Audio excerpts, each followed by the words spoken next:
But moving on now, the Chicago Bulls. There has been a lot of talk about them and their interesting off-season, I'd like to call it, because I really like their off-season. I know some people didn't. But what are your expectations for the Chicago Bulls this season? Do you think they can make the 2022 NBA playoffs? I think in the East, the actual playoffs is very in the playing tournament going to include that it's any team could be in it really, except it's except the bottom teams like Orlando. It's just so many teams could actually make it, and Chicago they've added what it's DeMar, Caruso, Lonzo. They've added some good pieces, man. I wouldn't be surprised if Chicago do make the push and make the 7th seed, maybe even 6th if they just play really well. Hey, they could. Well, think about the 4 players they've added: Lonzo Ball, DeMar DeRozan, Derrick Jones Jr., and Alex Caruso. Not only will those 4 players come in and make the team 10 times better, but Kobe White will improve from this. I think his position coming off the bench now is going to be much better for them. I think Zach LaVine becomes an even better play because, he won't have so much to deal with. DeMar can take some shots. Vucevic now, I'm gonna say Vucevic is an addition too because we didn't really get to see much of him next season. The thing that I think will let Chicago down is they've got a pretty bad issue with their depth right now, and I think it is very, very evident they don't really have a backup power forward and center. The best backup power forward and center is Tony Bradley, which is, come on now, I don't even know who their backup power forward is. I don't know who their other center is. But let's just say Vucevic gets injured. Oh my, this team is in some trouble. Its depth chart is really concerning for me. And the other thing was, someone was like, "Oh, they're the next Atlanta Hawks. They're going to have a season like Atlanta." No, the difference that separates Atlanta from Chicago is Chicago might have some more. Well, Chicago might have some more star power. But dude, have you seen Atlanta's depth? Their 15th man was Chris Dunn. And he's a pretty solid player. Yeah, he's good. He'd be really good piece in Chicago. Yeah, their depth differential is pretty substantial. Yeah. But I expect the Bulls to make the playoffs. Where do you reckon they sit though? Yeah, so I reckon I'm probably not as high on the Bulls as you are. I reckon they might not be as good. I'm not a fan of Billy Donovan personally, and just like you said, how you're kind of comparing Atlanta. I think the reason why Atlanta did so well was because they got the new coach and he just unlocked something of this team. He unlocked Capello and Trae Young. Can Billy Donovan do that with DeMar, Lonzo, LaVine? I don't really think so, but that's just personally, I don't really rate Donovan as a coach. We'll see. Maybe he might surprise me. But I reckon a lot of Atlanta's success came from their coach, their head coach. But hey, I reckon for Chicago, around maybe 8th, 9th. Yeah, again, I'm not that high on them compared to you. Surely Nate McMillan must have been the first interim coach to nearly take his team to the finals, right? This dude wasn't even hired as the coach. Yeah. Tyronn Lue did it, but I'm pretty sure the Cavs upgraded him to head coach straight away. I don't think they made him interim. But with Chicago, there was no guarantees with with Atlanta, rather, there was no guarantees with Nate McMillan. But I'm looking at the depth chart right now of the teams in the East, and I'm going to say the teams that are better than Chicago. Philly, Nets, Bucks, Knicks, Atlanta, Heat. Those are 6 teams that will all be better than Chicago. I don't have too high expectations for Indiana. I really don't. But I think they could push for the playoffs. Boston as well. I don't think they're going to have a good season. I think they're a very overrated team. I don't rate them too much. And Charlotte, I think they need one more year to develop this young core and young depth that they have, but they're heading to the right direction. And I don't mind how they brought back Barago, who I know he hasn't made the playoffs and he's been their coach for 4 years, but he seems to be a really nice development dude and the guys get around him. I think the Bulls will sit around 7th to 9th.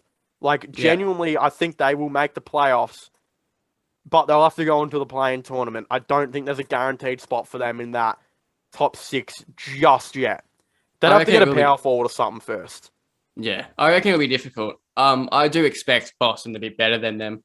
I think a Ooh. main reason why Boston were pretty crap last year, we can't forget about all their injury problems. Kemba wasn't healthy. Tatum actually sat quite a bit of games. Marcus Smart, Jaylen Brown was out for a bit as well. They did have quite a bit of injury problems throughout their whole season. So, and where did they finish? What, ninth or eighth? I know they were in Oh, the yeah, play. something like that. Yeah, like I think a lot of that would have to be on injuries.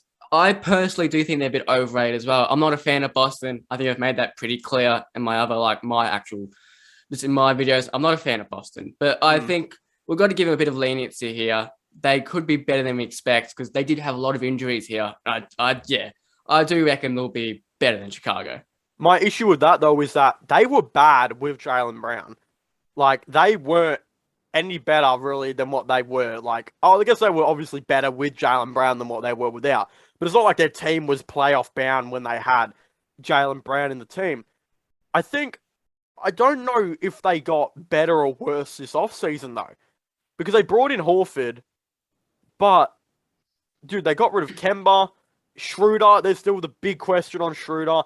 Can he be alright? Because he's just another shot creator. They wanted to get rid of Kemba because they had too many shot creators. Then they brought in another shot creator. It's just kind of like, where is this Boston Celtic team going? And Josh Richardson's another addition that they got. And Chris Dunn. Dude, Chris Dunn, he's alright. Like, as I said, he was insane. He would have been an insane 15th man, but he's going to get big minutes in this. I think, did they keep him? They kept him, right? Yeah. Yeah, I think if they've kept him, he might get some minutes in this rotation, but like, I don't know. I'm not too high on Boston. I think Chicago they'll be better, I think. I can't see Yeah. why they wouldn't be. Especially like, dude, Lonzo, Levine, DeMar, and Vucevic. I'm taking that over just like Jaylen Brown and Tatum. And Al Hey. Horford. I'll give Al Horford some credit. He's good. This is why we all have our different opinions, I guess. Because hey, I disagree to agree. Because I don't. Oh, however that saying goes. Disagree I to just a degree. Is yeah, that it? that's it. All right. Yeah. I think Boston would be better, but I guess we'll see. Because yeah, I think Boston are pretty good. But then you look at the Chicago team; they've got a lot higher expectations, especially with all these additions now. Yeah. Do you see Charlotte being worse or better this year? Around the same.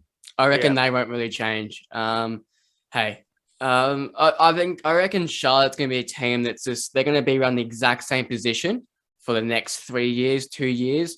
And when I mean exact same position, I mean borderline play-in. Like, no, I know it's like they're gonna maybe just make 10th some seasons, but right now it's nah. I reckon they'll just be the exact same as last year. They'll be all right.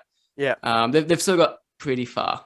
You know what I think though? I think realistically though, I think with Charlotte, I think they'll be like same like in skill level because all these young players coming in, it's going to be hard for them to be better.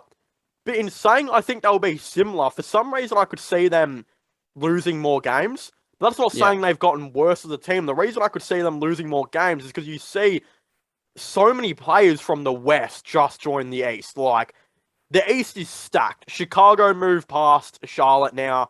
Washington, there is a chance because they got such a good depth that they move past Charlotte now.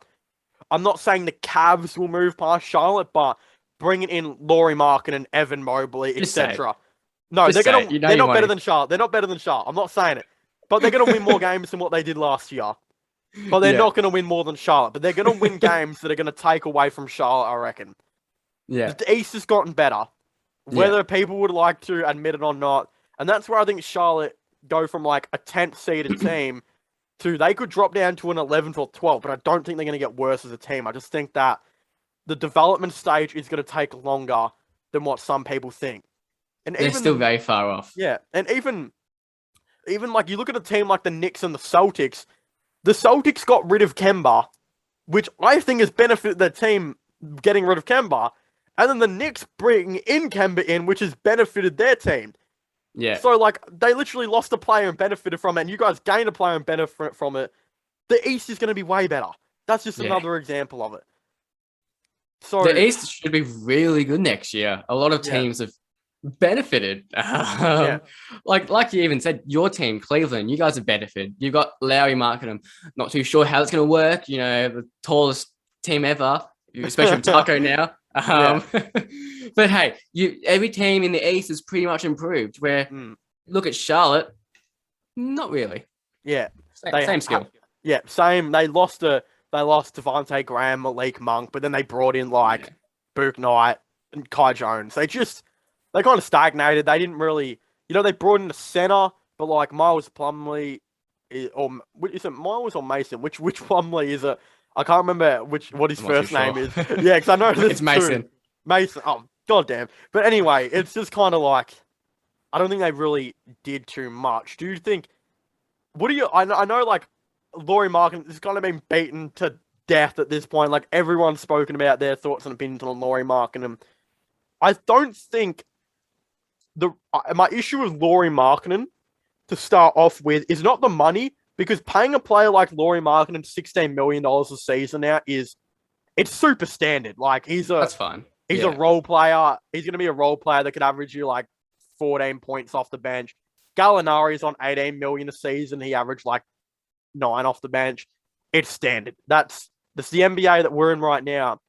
My issue is, I think it would have been a really good signing if the Cavs got rid of Kevin Love, but because Kevin Love's still on the team, I'm still not too. I don't know what to think about it. Like the Cavs for sure improved, but we didn't get rid of the main focus, which is still Kevin Love, who needs to be gone from this team. And it kind of segues into my next thing. Kevin Love, do you think he'll remain on Cleveland for the final 2 years of his contract? What do you think is going to happen there? Hey, the less years it gets, the more tradable that contract looks. How many years left? 2 years left? It's only 2. Okay, 2 years isn't too bad. Yeah. It's like, listen, it's not the best. It pretty much ruined the team for 1 year. But yeah, hey, 2 years isn't too bad. I reckon he probably will get traded. But to what team? That's the issue. And then to trade for him, a team's got to send out that cap space as well. So it's a bit difficult. Maybe a team that I'm trying to think of an example on top of my head. A team that maybe has a pretty bad contract as well, but their contract is expiring, and Kevin Love is a more intriguing player for, a shooter at the 4 position or 5. Yeah. So maybe that's where a trade could work. Other than that, if that doesn't happen, then he's probably going to end up staying. But hey, now it's only 2 years. It's definitely more tradable than what it was. Well, the second year too, apparently there's a rumor he would be willing on the second year to give up $15 million. So then it becomes a $15 million contract. Yeah, well, fuck, that is huge. That's huge. And I think a team will, if Kevin Love actually plays good this season, because apparently he's going to play about 23 minutes per game off the bench at center. Kevin Love is the type of dude that if he gets healthy and in that 23 minutes per game, I could see him scoring like 11 points and having like 8 rebounds, 40% from 3, which is, oh man, if you can get a player like that for $15 million, teams will do that. But it's just whether or not he wants to give up the $15 million on his second year. He could still be an awesome role player. I think the issue is, we know for a fact he isn't going to be playing 82 games. His health is clearly an issue. The whole reason why he, didn't stay for Team USA was, hey, he was getting too tired. That was genuinely the reason. His body couldn't handle it. He's very, his health and all of that stuff it's an issue for him. He can't play too many games in a row. You're completely right. I've heard the Warriors have been like interested in trying to get like a buyout for a long time. The 50, I don't think they'll be able to, if he wants that, if he's going to keep the 15 million, they're not going to be able to get him. But I've heard that they really, really like Kevin Love and would love to see him play like 23 minutes per game as like their backup big. Was this at Golden State? Yeah, that could for sure happen. That'd be awesome. 15 million is a little out of the Warriors range, you know what I mean? Yeah.